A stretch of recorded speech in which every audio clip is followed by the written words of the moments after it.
dans ce spécial numéro Banana à 2021. Je suis Denise du Sochoa.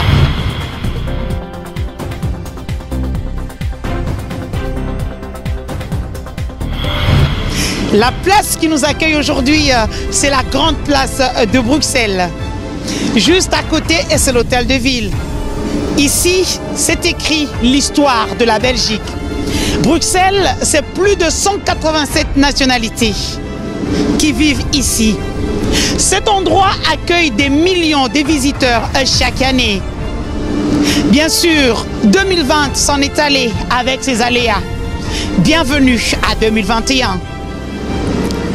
Je vous amène en Afrique, chez moi, en République démocratique du Congo, le pays de Félix Antoine Tshilombo Tshisekedi, 55 ans révolus, qui a pris le règne du pouvoir le 24 janvier 2019. La République démocratique du Congo compte 26 provinces, plus de 86 millions d'habitants, dont 6 millions éparpillés et partout dans le monde. Je vous amène dans la riche et belle province du Haut-Katanga, dirigé par un jeune gouverneur, 45 ans révolu, Jacques Kiaboula Katwe. Un homme qui, depuis qu'il a pris les rênes du pouvoir, le 20 mai 2019, a placé l'homme au centre de son action gouvernementale. Zoom sur la province du Haut-Katanga. La transformation multisectorielle de l'image de la province du Haut-Katanga, observée depuis quelque temps, est la résultante des efforts conjugués de tout un peuple, rivé derrière un meneur d'hommes, un visionnaire averti, mais surtout un manager de taille, aux initiatives concrètes et en matière de développement durable, l'un des dignes fils du terroir. Dès l'instant qu'il a pris les rênes du pouvoir de la province du Haut-Katanga, le jeune gouverneur, comme j'aime bien l'appeler, le jeune turc Jacques Kiaboula Katwe, a mis en place un plan quinquennal se fixant comme objectif global placer l'homme au centre de son action. Et pour cela, il veut et tient mordicus à accroître la production et le rendement agroalimentaire, diversifier les activités économiques, promouvoir et développer les secteurs touristiques, créer des richesses additionnelles en plus de celles minières à nos jours convoitées par les multinationales. C'est autant vous dire que cette rubrique spéciale de la carte postale de la province du Haut-Katanga, de celui qu'on appelle affectueusement par sa population Wandani, j'ai cité Jacques Kiaboula, initié par moi-même Denise du Sochoa, nous avons fait balader nos caméras. Nous allons vous prendre à grands coups de pinceau, épisode par épisode, toutes les péripéties des réalisations accomplies et celles en cours. Le premier volet, c'est la paix et la sécurité. Sans la paix, vous le savez, rien ne peut marcher. Et Jacques Kiaboula Katwe s'y est attelé avec son gouvernement. La paix et la sécurité sont les deux préalables majeurs et incontournables, sans lesquels il est difficile de développer un pays, mieux une contrée. Une lutte a été engagée par celui qui est appelé affectueusement par son peuple, Wandani. Traduisez, c'est lui que nous portons à cœur, afin de mettre un terme à cette insécurité créée de toutes pièces par les ennemis du peuple. Sans nul doute et en collaboration avec tous les services de sécurité et de l'ordre, les retombées de ce travail amorcé en amont grâce au concours de ce digne fils du terroir qui a su fédérer avec les forces vives de sa province, le gouverneur de province a mis en place un train de mesures drastiques afin que la protection des personnes et de leurs biens soit effective. Les renforcements des capacités des forces de sécurité, acquis des équipements appropriés ont été remis pour une opérationnalité efficace. L'éclairage des quartiers à problème et l'augmentation des effectifs autour des sites miniers, la mise en place du centre de coordination des opérations, l'intensification des patrouilles mixtes, mais surtout le gouverneur Jacques Kiaboula a sollicité la franche collaboration de la population dans la dénonciation des malfaiteurs auprès des services concernés. Hormis ces mesures urgentes, d'autres stratégies sont en discussion pour pérenniser cette paix chèrement acquise et d'anticiper dans la réaction contre toute nouvelle tentative de troubles d'où qu'elles viennent. Les projets retrouvés inscrits dans le corps du plan quinquennal du gouverneur provincial du Haut-Katanga, dont un bon nombre sont en train de passer de l'abstrait au palpable, ne cessent de susciter l'admiration de tous face à ce déterminisme cartésien de ce soldat du peuple, de l'école du Raïs.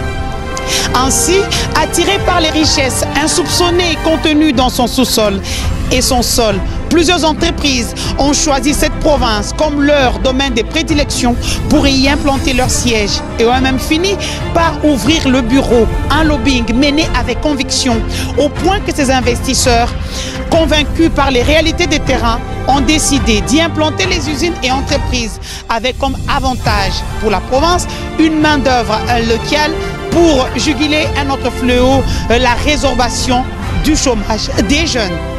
Découvrir aujourd'hui la province du Haut-Katanga au point où elle en est sur le chemin de la refondation, c'est découvrir la vraie face du bâtisseur, qui n'est autre que ce jeune compatriote au visage calme, au regard ferme, scrutant les horizons lointains, sans expression visible, mais reflétant une volonté et invitation à aller dégoter ce qui est caché au fond du mystère des potentialités managériales, rudes et rigoureuses. Derrière un sourire d'optimiste qui vous invite à faire corps avec sa vision peinte en lettres fluorescentes dans son plan de réinstauration d'un mode de vie accessible à tous.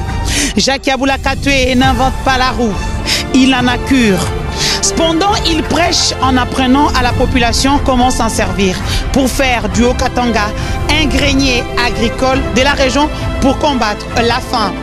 L'action de Wandani à la tête de la province s'étend dans tous les secteurs de vie, les écoles, la santé, les sports, l'élevage, les universités, les routes, l'électrification, l'accès à l'eau potable, l'entretien de l'environnement, les équipements miniers, la modernisation des infrastructures routières et immobilières, la prise en charge des familles démunies, bref, le social. Il ne laisse nulle place où la main ne passe et repasse. Comme dans les fables de Jean de La Fontaine, le laboureur et ses enfants. Son parcours est très édifiant et le jeu, il reflète l'image incarnée par ce jeune qui, lors de sa prise de fonction comme gouverneur de province, a décidé d'accompagner son Excellence, le président de la République, Félix Antoine Tshilombo Tshisekedi, dans toutes ses actions. Le Haut-Katanga rêvait désormais et sa plus belle robe d'antan. Un homme joue donc un rôle primordial dans le développement et la modernisation de l'une des plus belles provinces de la République démocratique du Congo. L'occasion faisant le larron à travers ces reportages où les œuvres de l'homme sont palpables, il a droit à un hommage mérité. Haut-Katanga, terre d'opportunités et de fraternité. Puisqu'il faut peindre de manière concise sur la province du Haut-Katanga, située au sud-est de la République démocratique du Congo, cette entité politico-administrative est devenue province de la République démocratique du Congo depuis 2015, suite à l'éclatement de l'ancienne province du Katanga. Sa superficie est de 132 425 km². Et sa population estimée à un peu plus de 3 960 945 habitants, selon les dernières statistiques remontant à l'année 2006. Le Katanga partage ses frontières avec la Zambie, pays considéré comme une botte du Katanga géographiquement parlant. Cette province chère à l'honorable Jacques Yabula est composée de 3 villes notamment, Lubumbashi comme chef-lieu, Likasi et Kasumbalesa, ville pilote. Mais également 6 territoires qui sont Kiambove, Kasenge, Kipushi, Mitwaba, Pweto, Sakanya. La province du Haut-Katanga peut se vanter de tenir certains hauts lieux d'intérêt non négligeables que Jacques Yabula Katwe tient à mettre en valeur touristique.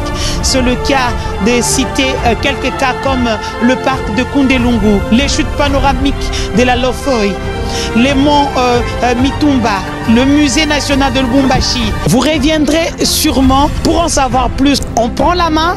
Ainsi, redonnons ce lettre de noblesse à ce jeune gouverneur, Jacques Yabula Katwe, affectueusement appelé par les siens Wandani, et traduisez le nôtre, celui qui bâtit le Haut-Katanga en silence.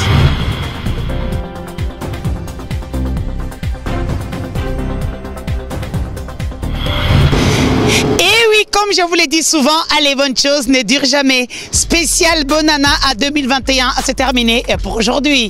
Vous êtes nombreux à nous suivre durant des années. Vous étiez avec nous côte à côte. Et cette belle aventure continue en 2021. 2020 s'en est allé, comme je le disais, avec tous ces aléas.